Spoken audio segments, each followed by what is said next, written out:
everybody, my name is Juunibug, and if we haven't met before, I'm Juunibug, and if we have met before, I'm still Juunibug. Welcome back to the channel, or hello again. Thanks so much for tuning back in. As you may or may not know, I am in love with Final Fantasy. I would consider myself to be a newer fan of the series, and I wanted to talk a little bit about my journey as a Final Fantasy fan, specifically from the perspective of somebody that has completed Final Fantasy XIV first, fully, like MSQ-wise. I've done raids, and then I got into the rest of the series more so because of Final Fantasy XIV. And for me personally, I find this to be a little bit of a unique perspective because I know that generally a lot of people that got into 14 generally played the other Final Fantasies beforehand. I always kind of feel like an outlier comparatively, but I know that there's probably other people who are just like me that started off with Final Fantasy XIV and maybe this was their launch pad into the rest of the franchise and maybe other Square Enix games. I don't know, tell me about it in the comments.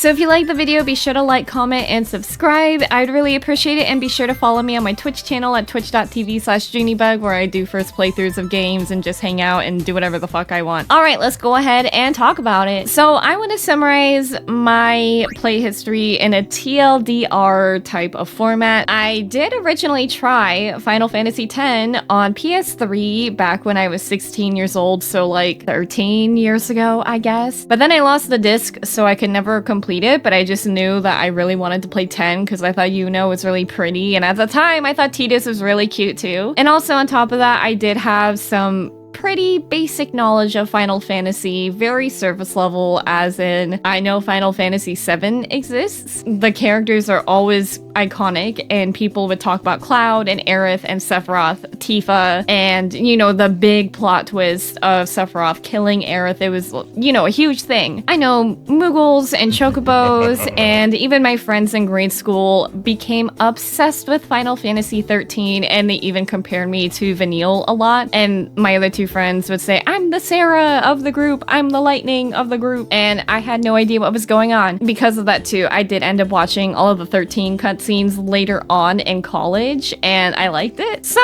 COVID comes around, and earlier that year, I got into League of Legends because, hey, there's nothing to do. I'm stuck inside, I graduated from college, and can't get a job, can't really do anything. So I got into League of Legends. And then towards the end of the year in 2020, September to be specific, my friends started to get into Final Fantasy XIV.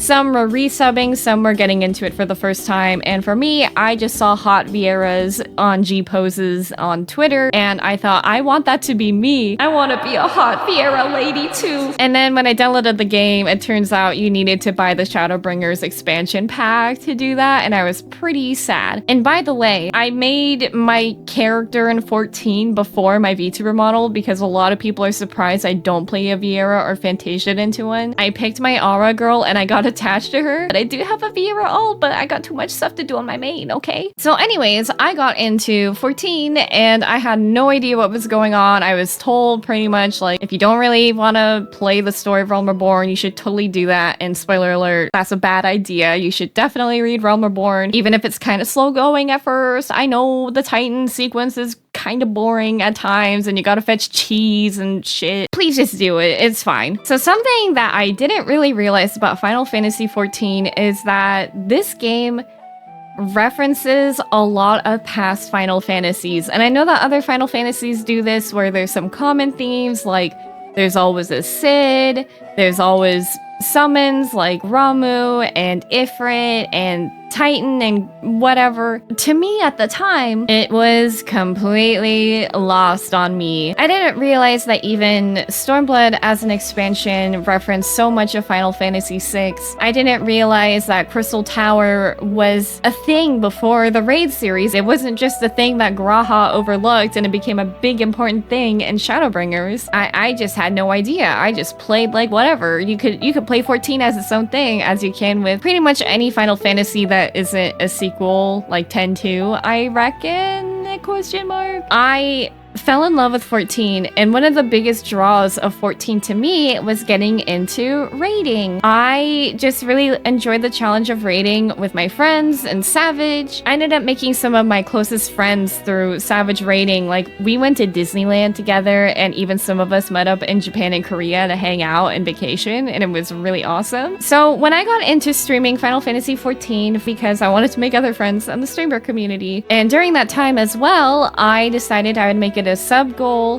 that if I reached a certain amount of subscribers on Twitch, I would stream Final Fantasy X. I ended up meeting that goal, so I streamed it, and I absolutely loved Final Fantasy X. As I kind of already decided in my brain that Yuna would become an important character for me. When I actually got to know her, she really did become a very special and important character to me. She felt very relatable, and there's just so much of her story that I admired, and I felt mirrored my own story, which someday I'll make like a full-on video about, I'm sure. I ended up kind of taking a break from Final Fantasy because I was getting burnt out on streaming 14, raiding in 14, but I was recommended by my FC leader who loves Final Fantasy, and specifically Final Fantasy IV, to check out Final Fantasy IV if I were to get into any of the older ones since the Pixel remasters were released. So I bought Final Fantasy IV and I played it over Christmas time. I absolutely loved it. I got so invested into it. I really didn't know how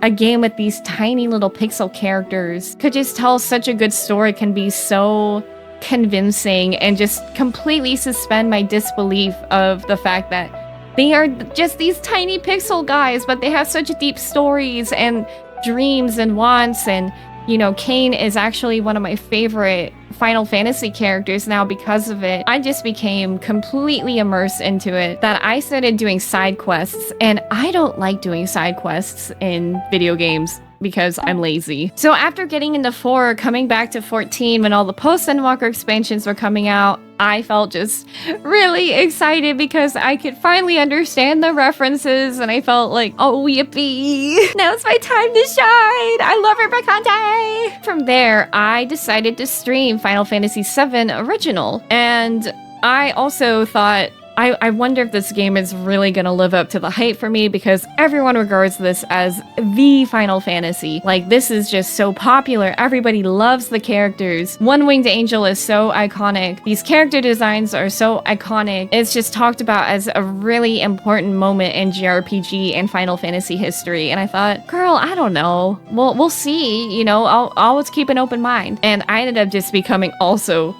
terribly engulfed in it. I just loved everything about 7. And while 7 is not my top ranked Final Fantasy, it is really damn high up there. And after completing the game, seeing the ending of Aerith saving everybody through the live stream, seeing Midgard just completely overgrown, I couldn't sleep that night. I was like, holy crap, I experienced something amazing. This is incredible. Like, I did everything. I went on this long journey with Cloud. I learned about his backstory. I saw Tifa help him through the live stream. I saw Aerith drop her holy materia when she was trying to pray to save the world. Oh my god, how do you continue living like that? Like, how do you live a normal life? You can't be normal after completing 7, to be honest. Once 7 was done, I decided that I really just wanted to take time to get into the series, to fall in love with it even more. So I bought Pixel Remaster Collection on Switch for Christmas, and I binged on my own 1, 2, 3, 5, and then I streamed 6, and I absolutely loved all of them. I was a little bit worried even playing 1 and 2, and even 3, because I don't really hear so many positive reviews about it. Like, some people like them, but I generally hear negative reviews for 2, as it's like a weird combat system. And I understand for people playing the older versions that perhaps they are buggy a little bit. You know, I really just wanted to have the experience of playing all of them. And I'm so glad that I did, because they were incredible. And even 6, to me, was another one of those games that was incredibly life-changing. I was just blown away with this cast. I was blown away with the emotional moments, the lighthearted moments, the music. It goes without saying, Nobuo Uematsu is an incredible composer that really understands the tone of every moment in the game of what needs to be conveyed through the music. It's wonderful. I'm obsessed. So once I completed 6, I played Final Fantasy IX per a poll I made for my Twitch viewers and community. And 9, again, another banger. And I made a whole video about Steiner, which you should go check out because I love gushing about that man. But 9 is also, for me, a game I heard so much wonderful praise about, of how it was just a perfect Final Fantasy. It just had these well-developed characters and great music and great atmosphere. The whole sequence of Pandemonium with You're Not Alone will just forever live in my head. I still have been listening to that song, and the Distant Worlds version is also incredible as well. So I won't go too much into 9 because I've been talking everybody's ear off about it, but like feel free to like chat me up about it sometime. I feel like going back and playing the old Final Fantasies has given me greater appreciation for Final Fantasy XIV. Coincidentally, after I finished Final Fantasy VII, I kept getting Emerald and Ruby weapon in my trials, and I was like, oh my god, this game cannot leave me alone. So it's like seeing the bosses and even the classes, like, it made me love playing Dragoon even more, and I kind of have a bias for Dragoons, clearly. Hearing Eternal Wind as the main map music in 3 really just brought me back to Shadowbringers nostalgia, and even learning about the Warriors of Darkness and the Warriors of Light coming together to stop the flood of light was just absolutely mind-blowing to me. Even in Final Fantasy II with Rickard Highwind meeting up with the dragon and they become friends again, just like in Heavensward. I honestly feel like going back and seeing some of these things that I saw in 14 back in the old games, like seeing Chaos in Final Fantasy I felt like I was meeting a celebrity. I was like, oh my god, it's Chaos, hello! Even seeing the Jabberwock that I know as like a horrible scary ad if you're a healer in 9, I mean, I kind of like shit my pants, but that was pretty cool. I mean, I had a card of the cat too, and also Tetramaster for life. I will not tolerate any disrespect about Tetramaster, to be honest. I love the thrill of the bullshit, let's be real. If you are considering going back to try the old Final Fantasies, please do so. Please consider Pixel Remaster. Consider playing 7 Original if you haven't done so already, and maybe you've already tried the remake and rebirth, which I still gotta play myself. They are so worth playing. If you think the games are too ugly to ruin your enjoyment, I will be honest. You're weak, bro. Because I find a lot of the joys of playing these old Final Fantasy games, even with the limited graphics, within the pixel confines, within the polygons of Cloud just having a big hand, these big globs, I find that suspending your belief for a little bit, or disbelief, is part of the fun of it. Just imagining how the characters should fully look like, imagining Amano's artwork as the characters express their stories. It's a really, really fun thing for me, and I think everybody should give it a try. That is my Final Fantasy journey. I would love to hear yours. If you have played 14 first, or maybe you haven't played it at all, maybe you have preferences for the older games, maybe you like the more newer games. I would love to hear your opinions on Final Fantasy because this series has really been changing my life. It has been bringing back so much happiness and whimsy in my heart, along with Kingdom Hearts as well. So once again, thank you so much for watching. Be sure to like, comment, and subscribe if you did enjoy the video. Love you, care you, and have a good rest of your life. Bye-bye!